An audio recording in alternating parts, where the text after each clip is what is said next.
Hello, in this third video of our REST API automation using Postman video series, we will discuss a little bit more into Postman scripting parts. That means how we can structure our test scripts, and then how to use variables to make it data driven, how to use the variables within scripts. So first of all, when we discuss about the structure, basically when we group our tests, we can group them under different collections. So we can make a collection any like your endpoint or your the test domain or product. You can have the main collection name. Then under that one, for different endpoints, different major endpoints, you can have different folders, like maybe it can be the employees, the managers. So those things, if you have different endpoints, you can have different folders. So for do that, under the collection, you go and you can create a new collection, okay, and maybe you can go as a blank collection. So this is the top level, okay. Then under that one, let's say this is we rename it like some company. Then under that one, let's say we have different test cases or test scenarios or privileges kind of thing for different, let's say, the employee and manager. So those we can group to under different folders. So we add another folder. So make it manager. Then under different the folder, you can have add the requests. Okay, you go here and you can add a request. So get request, request. So this way it's better to organize your tests. Otherwise it will be very difficult to maintain and even to go through the results. So this is return on that one, so I will just delete it. Okay, so that is one aspect I wanted to show you. Then the other thing is the variables. So we can use these data driven tests. We want to substitute some values. We can make it a variable and substitute the value. So the variable, there are like scope of variable. You can have a global variable, a collection variable, environment variable, data variable, or local variable. And Postman will override the narrow one. If the same variable exists at different places, Postman will use the narrow one. That means the collection one will override the global one, and then the environment one will override the collection one. So this is the order: global, collection, environment, data, and local. So if you have defined, let's say, the same variable as a global as well as collection, so if you define some value at collection, then the global value will be replaced by the collection value, and then the environment, then the data, then the local. Because environment we use because we have like some production environment, demo environment, UAT environment. So different values exist for different environments. So if obviously we are not testing on production, but if you want to have like demo or your local test, different values, then you can have this environment defined, and then the values for each environment, and while running you can select the environment and execute. So we will check like how to set these variable values. So for that one, I use this one as our example for getting the values. So for this one, there's the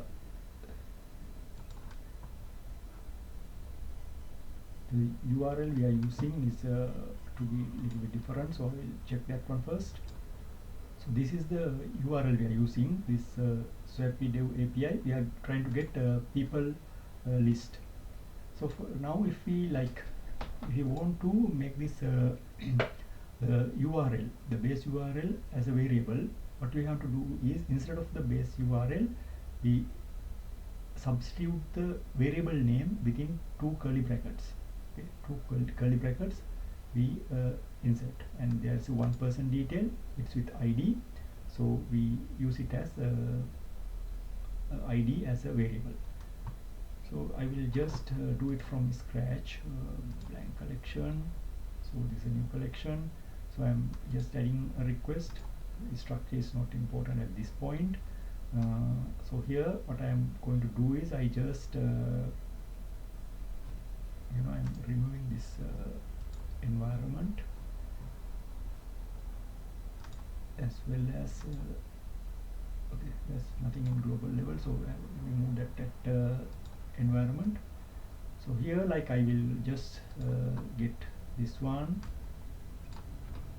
and copy paste to our new request and see what's happened. Here when I add this one, you can see that base URL variable coming as like red color, because there is no variable added to this one, so that's why it's coming as a red color. So one thing we can do is we can from our scope, we know that there can be global, collection, environment, data, and local.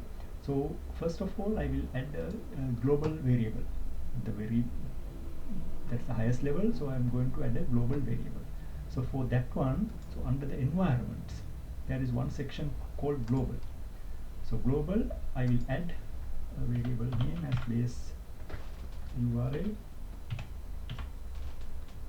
okay, and I will give some initial value. Let's say I'm giving ggg.com. So that means this base URL variable, if it exists in any of the scripts and it's not overwritten by any other collection or like environment variable, then this value will be substituted for that one. So now if I go back to my collection and go to this request, you can see now it's in blue color, and if you mouse over this one, you can see that it is substituted by ggg.com, and you can see the below that it's coming from the global variables. So that is one aspect. Then the next level, now I want to override it from the collection itself. Now this collection, under the collection, I can use a variable. So here I use the same variable name, and then I give something bbg.com, and I save it. Then I go here. Now if I come here, now you can see the value is bbb.com. So it's the collection variable. So that's global variable now overwritten by the collection variable. Okay. Then what I can do is I want to run it on different environments. So different environment. So global from the collection, it's now overwritten. So as for different environment, I want to change it. So I go to the environment and create. This is a global environment to all the scripts. I create a new environment as C4. Let's say you can add a new environment, and you can keep on adding variables. So here I already added one base URL, and here I have given google.com. So what happening is now why this is not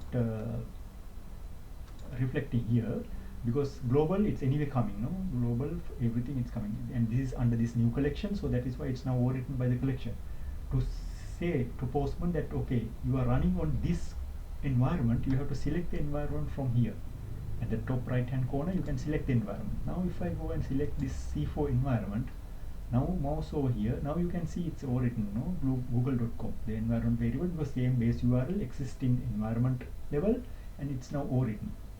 So that's how like it's now coming to this all three, like we understood, so global to collection to environment. And we will go to the exactly the correct one now, like this is the one we have. So I'm coming here and go to my environment and C4, and I'm now giving this one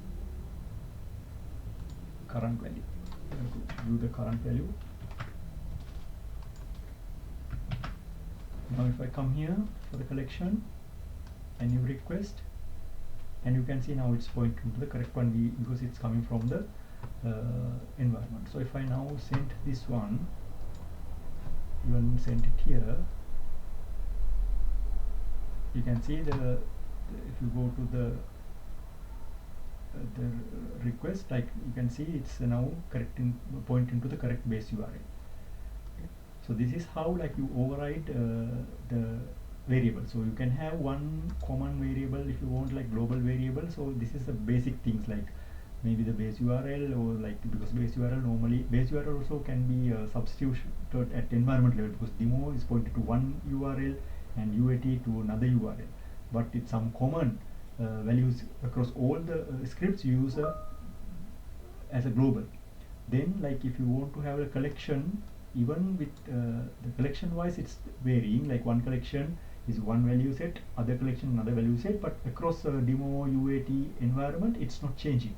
Then we use a collection variable, but some variables are there that change according to different environments. Like demo you have one username, UAT one username, then you use the environment variable, and you go here and create an environment and define the variables. Then while you running, you change the environment from top right hand corner, then the correct variable will be overridden. Then the other concept of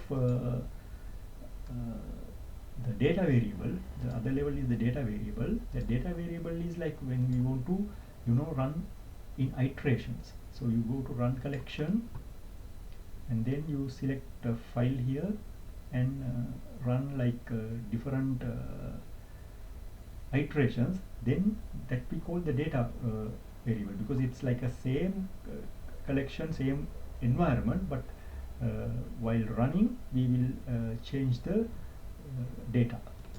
So to show you the data URL, so I created a data file like this the comma separated file.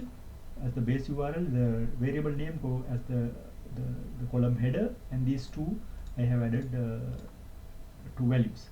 Then when you want to run it as a data variable now, like because so far this value was taken from the environment. So what we have to do is because right now if you come here you can see it's coming from the environment, but to make it data driven, a data variable, you go to run collection, and here you can do the file. Okay, you can give this Excel CSV file, and you can see now I have two rows. You can see these two iterations, and even you can preview the data. You can see, okay, this base URL is the variable name at the column header, and these two other values I have given. And then, okay, I will clear the console, and you persist response if you want, and you run the collection. You can now see that my base URL is substitute now. It's not the environment variable from the Excel CSV file. It comes, the values are substitute, eterative.com and kkk.com. So these two now running as a data variable. If I add one more, like ll.com, and save it.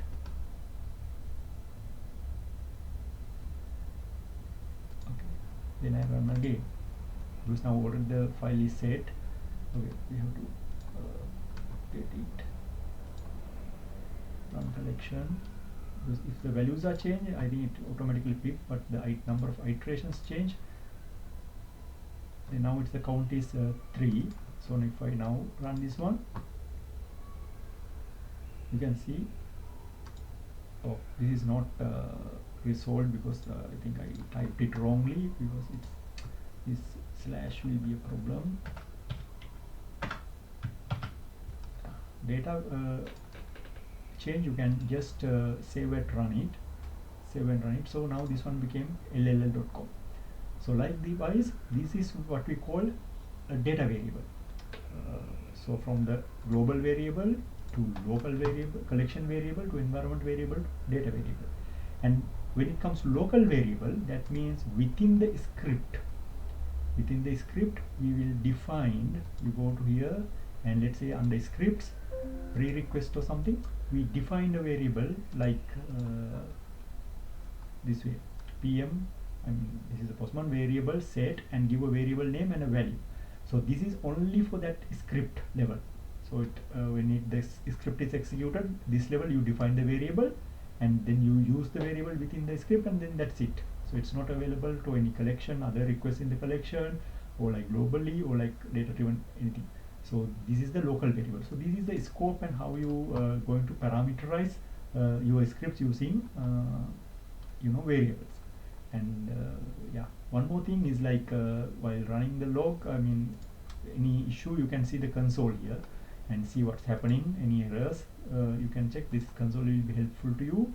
You can clear the log here, and you can add some pm dot console dot log things to add some messages to the log as well. But our main focus of this one is the variables. So I showed you how to add variables at different levels and override at different levels: global, collection, environment, and data. How to data driven a test. So you just have a comma separated file, and the variable names going in the column header and values are here. Then automatically it will be run with different data on different iterations. So we use it as a very simple one.